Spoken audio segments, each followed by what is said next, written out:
Rejection doesn't arrive loudly. It arrives quietly, in an email that says no. In an interview that ends early, in a conversation where someone smiles politely and doesn't call back. The hardest part isn't failing. It's being told, you are not enough, and believing it. Before Alibaba, before billions, before global recognition, before world leaders invited him to speak, Jack Ma was invisible. Not metaphorically, literally. He applied to Harvard. 10 times, 10. Each time, a letter arrived. Each time, the answer was the same, no. Imagine opening that envelope the first time. Disappointed, but hopeful. Now imagine opening it the 10th time. At what point does hope turn into doubt? At what point do you stop saying, maybe next time, and start asking, maybe I'm not meant for this? He applied for jobs. Police department, rejected. Hotel, rejected. Dozens of applications, dozens of no's. Then came a small moment that would have crushed most people. KFC opened in his city. 24 people applied. 23 were accepted. He was the only one rejected. The only one. Not second best, not close. Just, no. Imagine that walk home. Not angry, not dramatic, just quiet. Watching others celebrate, hearing laughter behind you. And feeling something heavier than embarrassment. Comparison is brutal. It doesn't shout, it whispers, they're ahead, they're better. You don't belong. And when rejection becomes repetitive, it stops feeling situational. It starts feeling personal. What is wrong with me? Why am I always the one left out?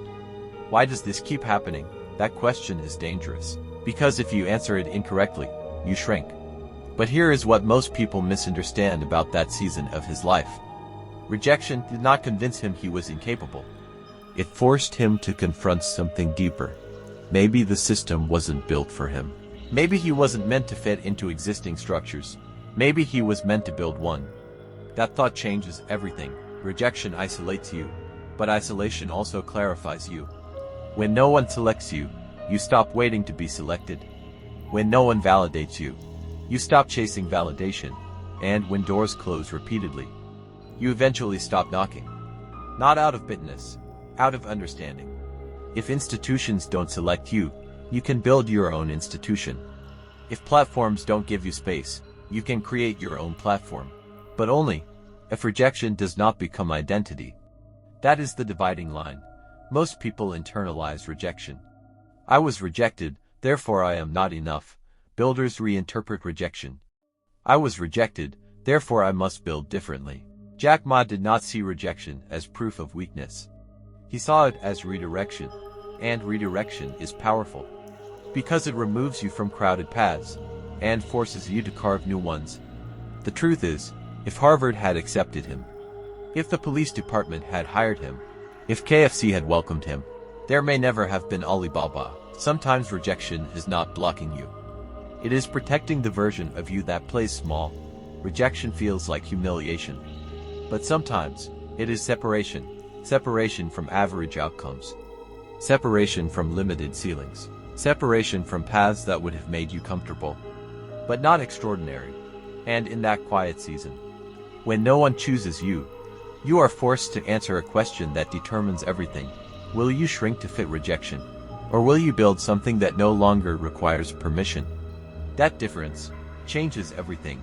Daniel isn't applying to Harvard, but he knows rejection. He applied for a promotion. Didn't get it. He pitched an idea at work. They ignored it. He shared an investment opportunity with friends. They laughed, not aggressively, just dismissively.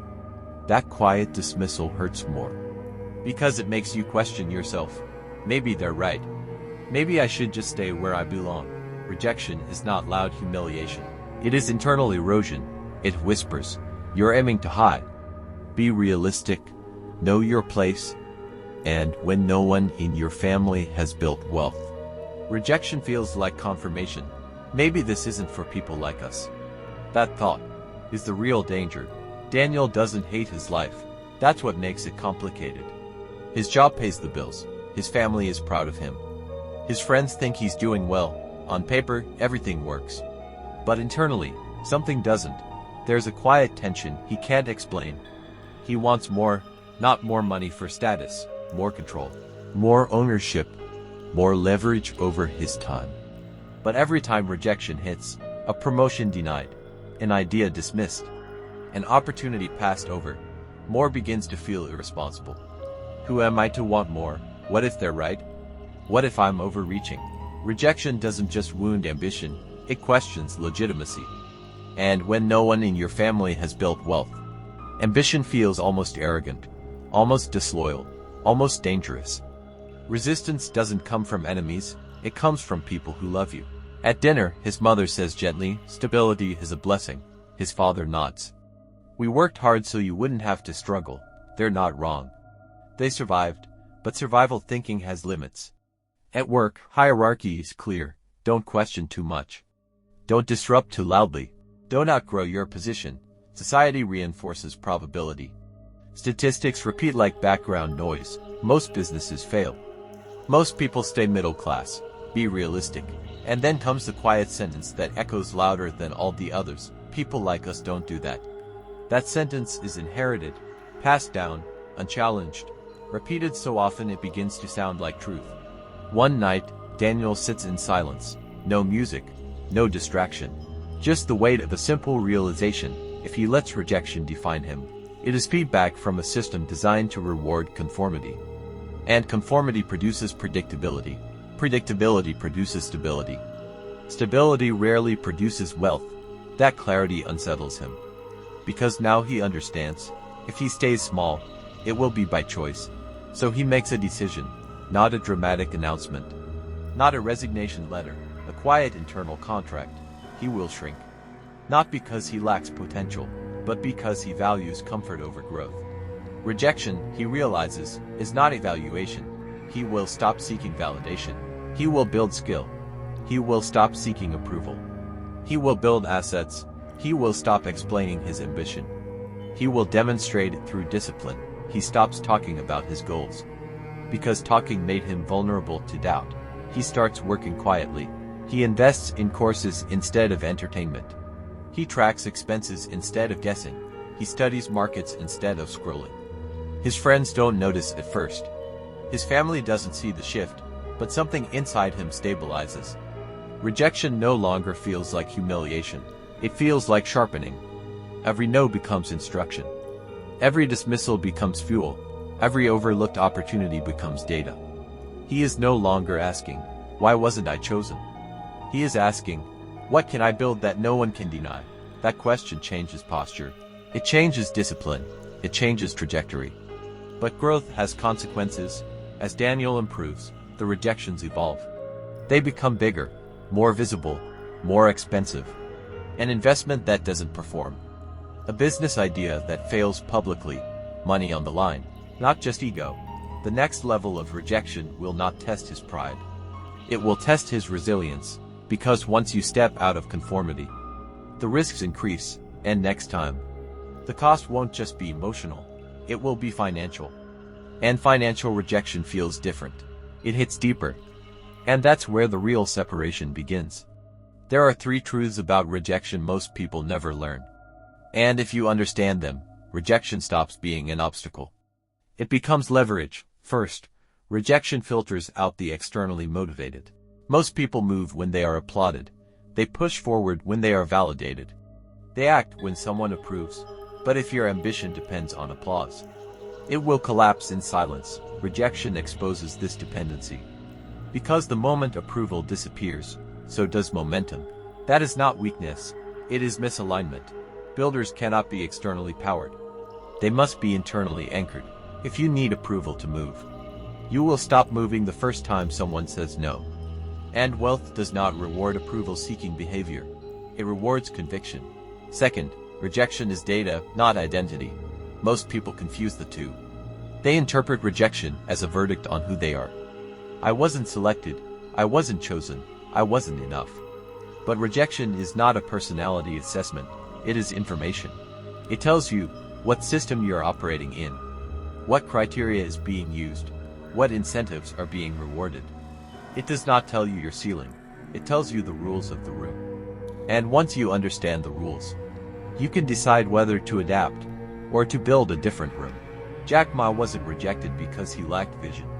He was rejected because he didn't fit institutional molds. And instead of shrinking to fit them, he built something that did not require them. That difference is psychological maturity. Third, rejection increases asymmetry. This is what most people never see. The fewer people willing to endure rejection, the less competition remains. Most people retreat after 1 no. Some retreat after 3, very few survive 10. Every rejection that doesn't stop you removes someone else from the race. This is why resilience compounds. Not emotionally, strategically, rejection clears the field. And if you can endure it, your odds improve over time. This is why first-generation wealth builders must reframe rejection. Not as insult, not as humiliation, not as proof of inadequacy, but as initiation. Initiation into a smaller, more serious group of builders. Every serious wealth creator goes through it, quietly, repeatedly, without applause, without social media celebration, without family understanding. Before recognition, there is repetition. Before validation, there is resistance. And before elevation, there is elimination. Rejection eliminates the uncertain and strengthens the committed. Maybe your rejection wasn't dramatic. Maybe no one publicly humiliated you. Maybe there wasn't a moment everyone remembers. Maybe it was subtle, a business idea dismissed with a polite smile, a scholarship denied with a generic email, a promotion quietly given to someone else, a conversation where your ambition felt inconvenient. And because it wasn't dramatic, you minimized it. You told yourself it didn't matter, but internally, it did. It made you hesitate, it made you question. It made you shrink slightly.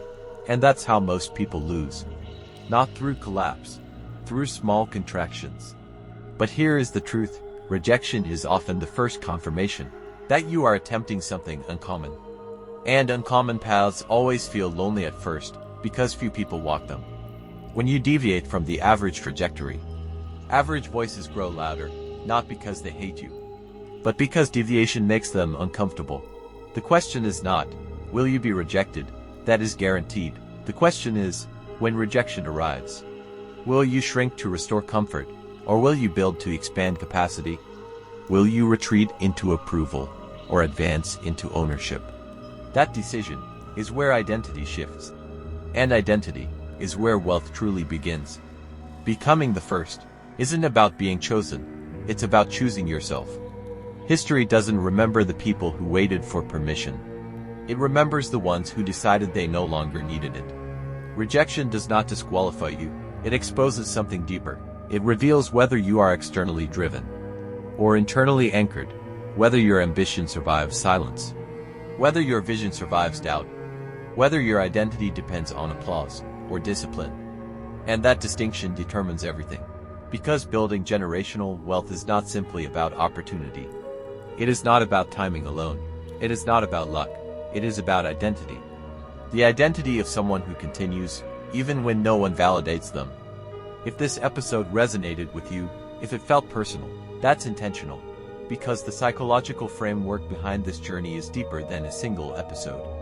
It's structured, it's deliberate, and I laid it out step by step inside my book, The First Millionaire in Your Family.